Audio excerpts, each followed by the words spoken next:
పాతి పెట్టిర్రు. ఇంకా కూడా ఆయన పొంకనాలు కొడుతున్నాడు. నిన్నటికి నిన్న మాట్లాడుతుండు.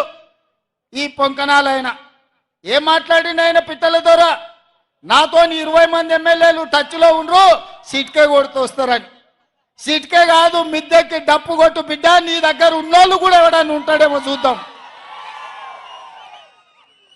గతంలో లాగా కాంగ్రెస్ ఎమ్మెల్యేలు గొర్రెల మంద తోడేళ్లలాకొచ్చి తేప కొట్టి కొట్టుకపోదాం అనుకుంటున్నాం బిడ్డ. ఈడ కాపలా ఉన్నది రేవంత్ రెడ్డి, నువ్వు ప్రయత్నం చేసి చూడు. ఈడ మా ఎమ్మెల్యేలను కంచేసి కాపాడుకునే శక్తి హైటెన్షన్ వైర్ రేవంత్ రెడ్డి ఉన్నాడు బిడ్డ. వచ్చి ముట్టుకో.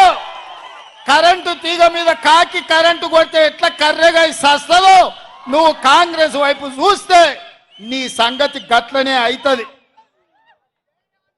నువ్వు మాదిక్కు కాదు, నీ దొడ్ల సాయంత్రానికి ఎన్ని వచ్చినా ఒకసారి లెక్క పెట్టుకో బిడ్డ, నీ సంగతి చెప్తా గాని.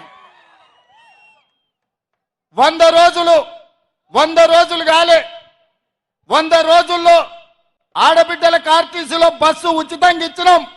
35 కోట్ల మంది ఆడబిడ్డలు ఇవాళ బస్సులలో ఉచితంగా ప్రయాణం చేస్తారు.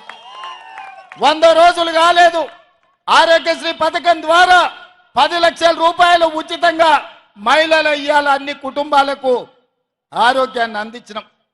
ఇదే కాదు, మాట ఇచ్చినాం, కట్టెలపై నుంచి విముక్తి కలిగిస్తాం, మీ కన్నీళ్లు దూడిస్తాం, మిమ్మల్ని ఆదుకుంటామని ఆడబిడ్డలకు మాట ఇచ్చి నరేంద్ర మోడీ 1200 రూపాయలు సిలిండర్ చేస్తే ఇవాళ ఆడబిడ్డలకు 500 రూపాయలకే సిలిండర్ ఇచ్చి ఈ ప్రభుత్వం ఆడబిడ్డల ప్రభుత్వం, ఈ ప్రభుత్వం ఆడబిడ్డల్ని ఆదుకుంటామని చెప్పినాం. స్వయం సహాయక సంఘాల గ్రూపులను 10 ఏళ్లు నిండా ముంచి ఆడబిడ్డల ఆత్మగౌరవం దెబ్బతీసి